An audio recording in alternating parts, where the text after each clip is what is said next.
बहुत शुक्रिया आप लोगों का, आप तशरीफ़ लाए, हज़रात का भी और बच्चियों का भी। एक अरसे से मेरी कोशिश थी कि रहीम यार ख़ान में भी जो नौजवान है, हमारा जो टैलेंट है, उसको ज़ाय होने से बचाया जाए।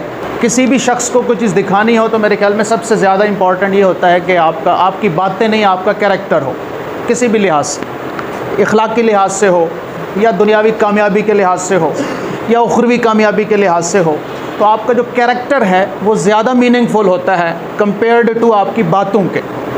मैं अभी शेयर करूंगा इसी दौरान में, और इस सेमिनार का मकसद यही होता है।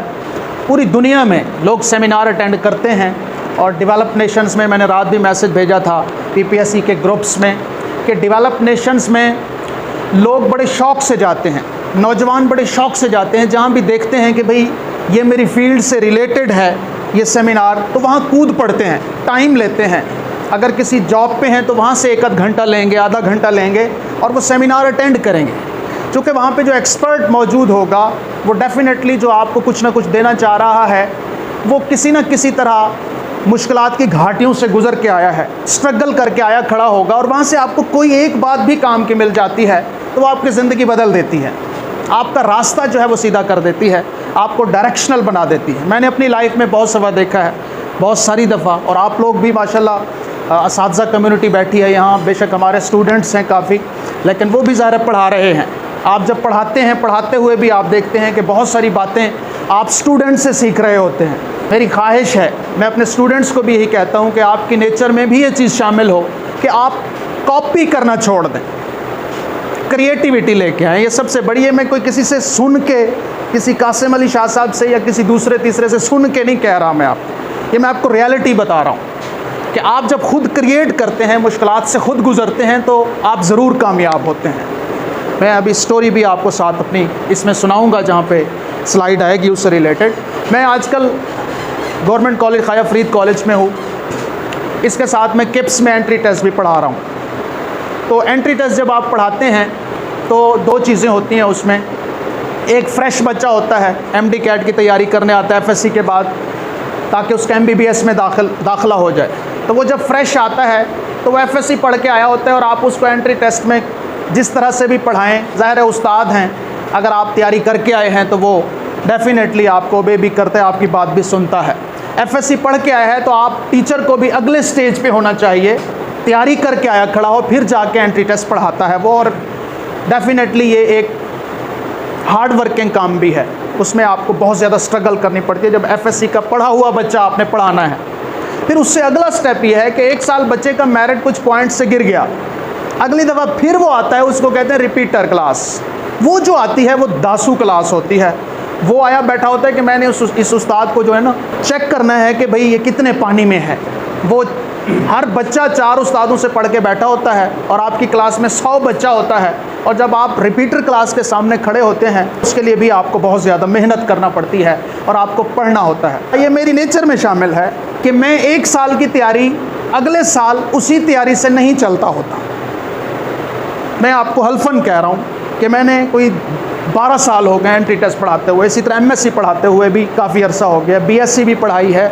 ये मैं आपको पहला पॉइंट बता रहा हूँ कामयाबी का। भी हमारी स्लाइड शुरू नहीं हुई है। मैंने बड़े लोगों को सुना है कि आप आजकल ये टर्मिनोलॉजी इंट्रोड्यूस हुई है, स्मार्ट वर्क। आप बड़े बड़े मोटिवेशनल स्पीकर, जब मैं सुनता हूँ बंद कर देता हूँ। हार्ड वर्क नहीं, स्मार्ट वर्क की तरफ आइए। नहीं यार, smart work is nothing. Smart work दरअसल एक महज़ब नेम है शॉर्टकट का, कि शॉर्टकट ले लो, किसी नोट्स पकड़ लो, तैयारी कर लो। मुझे याद है मैं मुल्तान था तो 2017 की बात है, एंट्री टेस्ट शुरू करने लगा था। वहाँ पे हमारा सक्सेस का इदारा था। मैंने को फेसबुक पे अपने पहली जो डेमोस्ट्रेशन क्लास थी उसकी पिक्स शेयर की। उसमें लेक्चर जो है ना वो 2nd ईयर का था, पहले दिन का। एक साहब हैं, उन्होंने देखा कि बोर्ड पे 2nd ईयर का लेक्चर है, तो जाम साहब ने 2nd ईयर पहले स्टार्ट की है। नॉर्मली 1st ईयर स्टार्ट की जाती है। पूरे पंजाब में 1st ईयर से पढ़ा रहे थे। मेरा नज़रिया ये था कि 2nd ईयर क्लास पहले पढ़ाई जाए, क्योंकि बच्चा अभी अभी करके आया है तो वो फ़ौरन डिस्टर्ब नहीं होगा, कैप्चर कर लेगा। जब महीने बाद सिंक्रोनाइज हो जाएगा फिर उसके बाद आप उसको 1st ईयर करवा दें। तो उन्होंने मुझे ठीक 1 महीने बाद कॉल की, कहते जाम साहब मैंने ना आपका 1 महीने पहले लेक्चर देखा था, मेरे ख्याल में आपने पहले 2nd ईयर पढ़ाई है। मैंने कहा जी।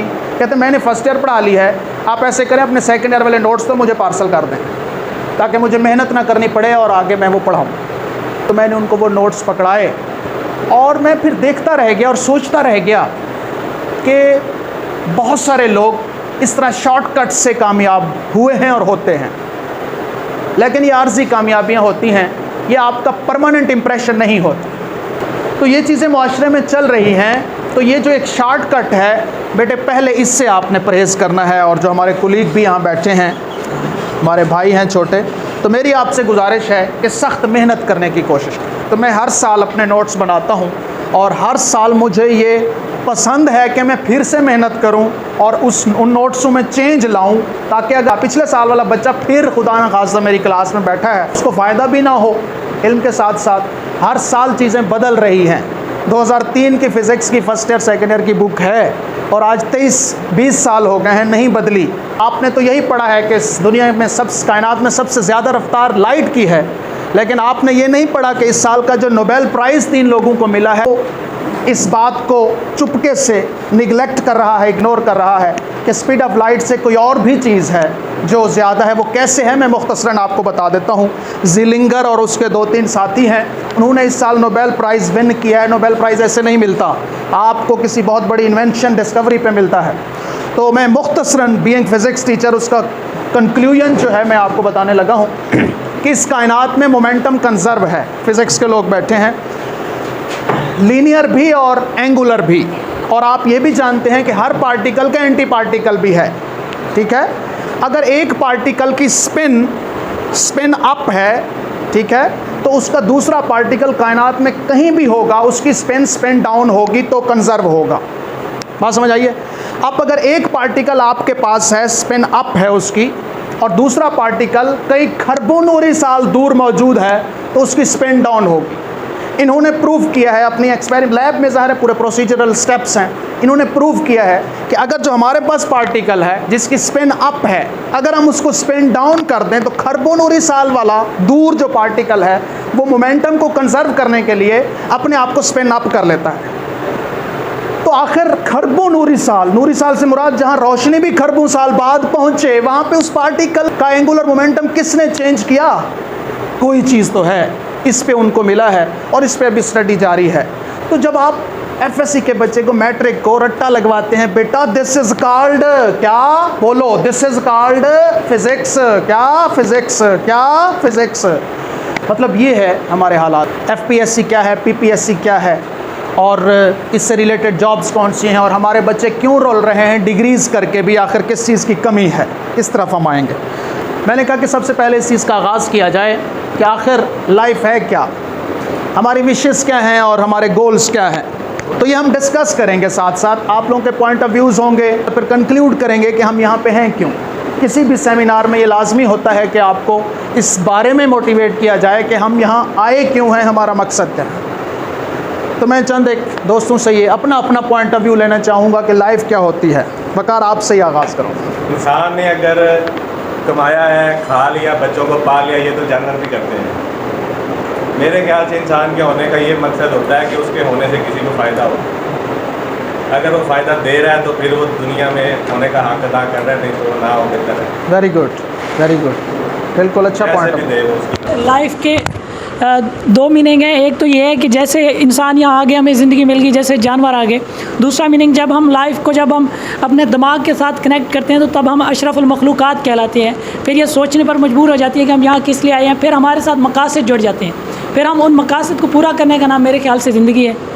शाबाश, वेरी गुड। जैसे सबसे पहले वकार साहब ने कहा कि लाइफ जो नॉर्मली है, जानदार कोई भी हो वो लाइफ गुजार रहा है, मगर उस लाइफ के साथ अगर आपकी कोई एम्बिशियस कोई गोल्स ना हो तो वो लाइफ मीनिंगफुल नहीं है। सर मेरे लिए लाइफ का जो पर्पज़ है या मीनिंग है, मेरे अब्बा जी के लिए कुछ करना है, नथिंग एल्स। अब्बा जी के लिए कुछ करना है। क्या करते हैं? बाबा मेरे रीडर हैं सेशन कोर्ट में इधर। तो आप क्या बनना चाहते हैं?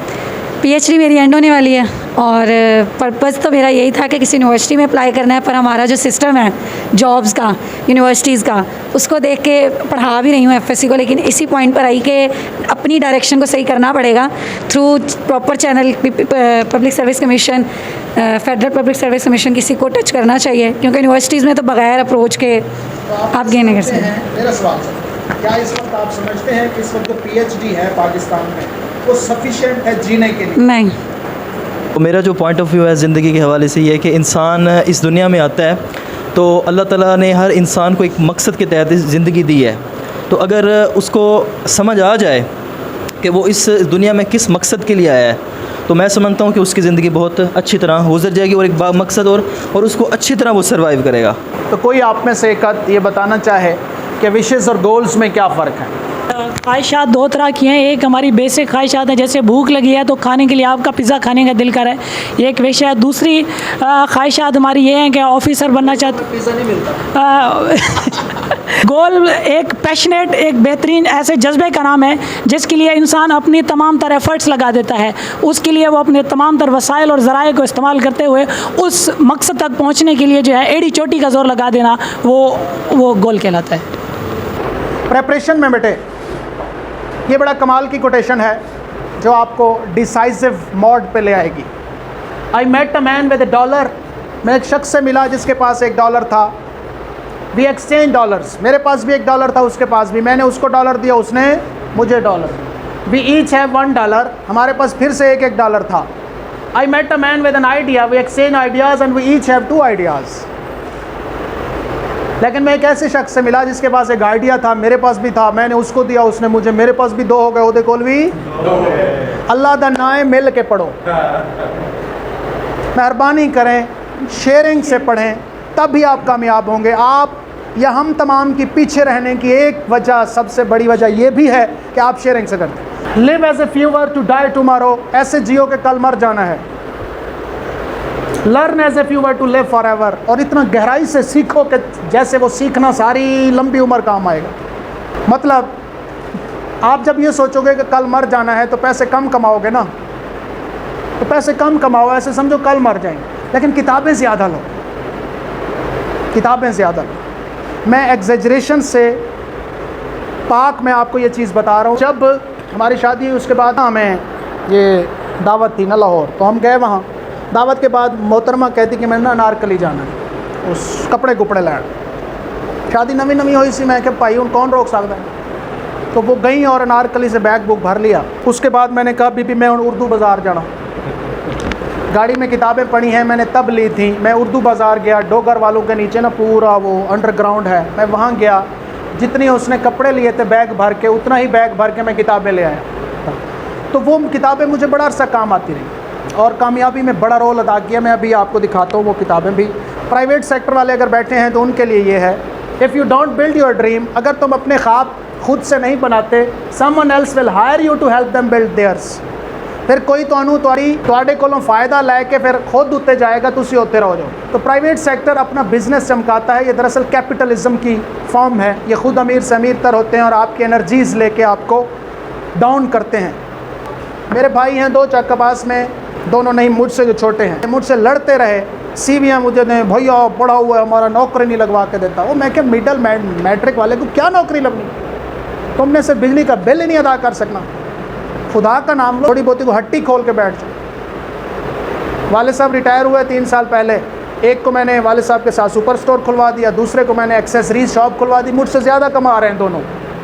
आप चल के देखें चक्कावास, आपको दावत आम है, कभी आएँ, दोनों बेहतरीन कमा रहे हैं। तो अपनी आप बिज़नेस थोड़ा बड़ा शुरू करें, किसी की नौकरी ना करें, अपना काम शुरू करें। छोटा मोटा होगा लेकिन फ़ौरन आपको रिवार्ड नहीं देगा, थोड़ा टाइम लगेगा। जॉब या करियर में क्या फ़र्क है? जॉब और करियर में फ़र्क, जॉब में आपको लॉन्ग टर्म नहीं है, आपकी फ़िक्स सैलरी है, उससे ज़्यादा नहीं मिलेगी। चाहे आप सरकारी जॉब में हैं चाहे प्राइवेट जॉब में हैं, आप एक फ़िक्स सैलरी लेंगे। आजकल सैलरीड पर्सन के हालात ख़राब क्यों हैं? इन्फ्लेशन बढ़ गई है, फाइनेंशियल असिस्टेंस है नहीं, सैलरी वही है, रुपया डिग्रेड हो गया है, डॉलर जो है वो सरमाउंट कर गया है, तो आप ज़ाहिर है कि पीछे आ गए हैं।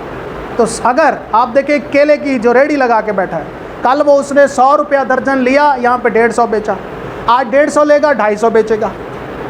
आपकी सैलरी वही है, आपको केला पहले 150 का मिला था, आज 250 का मिलेगा। उतनी ही तनख्वाह है, केला बढ़ गया है उसके पैसे, लेकिन जो केले वाला है वो आपसे ज़्यादा कमा रहा है क्योंकि उसका अपना बिजनेस है। When your profession becomes your passion then it is called your career. जब आपका पेशा आपका इश्क बन जाए फिर वो आपका करियर होता है। बस इतनी सी बात है। पहले चुनो कि आपका पेशा है क्या, जिसमें दिल करे कि मैं ये काम करता हूँ। I like to teach, I like to address. जब आपको ये चीज़ अच्छी लगी है फिर उस पर डट जाओ, क्योंकि वो आपका पैशन है। मैं रात को 1, 1:30, 2 बजे तक भी लिखना और ये पढ़ना मुझे शौक़ है। आप में से हर एक का शौक़ होगा, मेरा शौक़ है। आप अपने अंदर भी शौक़ ढूंढें, तो जिस शौक़ में आपको सुकून मिले वो आपका पैशन है और वही आपका करियर है। Passion is the difference between having a job और हैविंग अ करियर।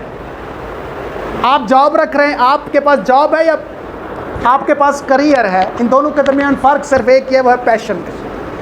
अगर आप जॉब कर रहे हैं आप ज़बरदस्ती कर रहे होंगे, अगर आप शौक़ से कर रहे हैं तो आप फिर पैशन से कर रहे होंगे, वो आपका करियर भी बन सकता है।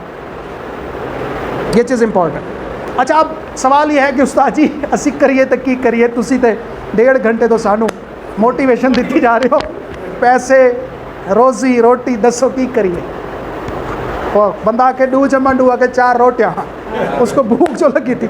तो भाई सबसे पहला बेटे, अगर आपकी एज 30 से कम है बाहर चले जाओ, इतने थोड़ा कोई मुस्तकबिल नहीं। अगर आप चाहते हो किसी की मदद करना, मैं अपने लिए काफ़ी हूँ, अपने बच्चों के लिए भी काफ़ी हूँ, मैं मदद किसी की नहीं कर सकता। मेरे पास वकार आ जाए शाम को कि सर मुझे 50,000 चाहिए, मैं नहीं दे सकता। ये मैं क्या करूँगा, सारी ज़िंदगी लगा के मैं किसी की हेल्प ही नहीं कर सका। मैं अभी बता रहा था, ये पीछे कॉलेज है TCI देखा है? TCI के मालिक नोमान साहब है, इनका भाई है उस्मान बशीर, फेसबुक पे भी है। वो कनाडा गया था बड़ा अरसा पहले, आज उसकी फेसबुक पे देखें, मेरी पिछले दिनों बात हुई थी, कनाडा में जिस तरह PSL है इस तरह के मैचेस हो रहे हैं, और उसने टीम ख़रीदी है जिसका कप्तान शाहिद अफरीदी है। वो उसने शाहिद अफरीदी को ख़रीद लिया है, टोरंटो की टीम है, आप जाके सर्च कर लें। He has purchased Shahid Afridi and others. Can you think here? You can never ever think कि आप शाहिद अफरीदी दूर तुसी रांझे खान दे 2 भाई सीगे नन्नू ते बन्नू, तुसी उन्होंने भी नहीं खरीद सकते। नन्नू बन्नू थे रांझे खान के, बड़े तगड़े प्लेयर थे, बड़े तगड़े थे, जिस बाल पे चाहते थे छक्का मार खेल रहे हैं, वो तुसी उन्होंने भी नहीं खरीद सकते। ठीक है, तो उस्मान बशीर को ज़रूर फॉलो करें फेसबुक पे, वहाँ पे आपको शाहिद अफरीदी उनका ख़रीदार मिलेगा। अच्छा जी, तो आउटसाइड द कंट्री UAE जाएँ, यूरोप जाएँ, ऑस्ट्रेलिया जाएँ, कनाडा जाएँ, मैं अपनी लाइफ में 1-2 दोस्त आपके सामने रखता हूँ। ये मेरे क्लास फेलो हैं FSC के। Meet a few of the best neurologist in Perth. Doctor Mohammad Aqib ये मेरे क्लास फेलो हैं, मैट्रिक FSC के, अभी महीना पहले गए हैं। ये सामने पंजाब बैंक वाली गली में इनका घर है। मैट्रिक FSC हमने इकट्ठे की है। मैं गली नंबर 16 में, अली अहमद साहब मैथ के प्रोफेसर हैं, उनके चौबारे पे रहता था, और इनका घर था 17 नंबर गली में, छोटी अंदर जाके घर है। घर बारिश आती थी, पानी गटर, आप जा नहीं सकते वहाँ एक हफ्ता। 17 नंबर वैसे मशहूर है। तो हम हशमत साहब को टेस्ट देते थे, तो ये मुझे आता था एक टूटी सी साइकिल पे, वो चौबारे से लेके हशमत साहब के पास टेस्ट दिलवा के फिर वहाँ छोड़ के जाता था। ये आज ऑस्ट्रेलिया का सबसे मशहूर डॉक्टर है और इसकी सैलरी है कुछ 35 लाख माहाना। Can you imagine? You can call him just now. MBBS की उसने अल्लामा इकबाल मेडिकल कॉलेज से, और उसके बाद टेस्ट दिए बाहर के और चला गया। 35 लाख अपनी सैलरी है, 3 भाइयों को ले गया है साथ। ऑस्ट्रेलिया जाना मुश्किल काम है। पहले आया था, अभी आया था, वालदा को लेके हज पे गया और हज से फिर वहाँ जाएगा। आप पाकिस्तान में रह के ऐसा सोच भी नहीं सकते, सोच भी इवन। आप कभी टाइम रखें, नेक्स्ट टाइम ये आएंगे, हम इनके साथ एक सिटिंग कर लेंगे। ये एक सक्सेस स्टोरी है आपके लिए।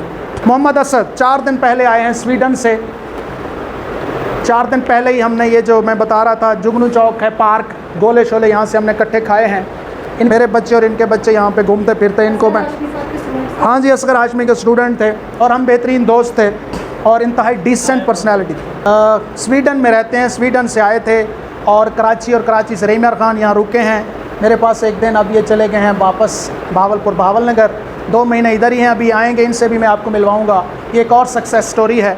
ऑलमोस्ट कोई 15 लाख पर मंथ ये भी कमा रहे हैं। ये वहाँ पे डॉक्टर हैं, इंजीनियरिंग मटेरियल इंजीनियर हैं और वहाँ पे एक यूनिवर्सिटी में पढ़ा रहे हैं।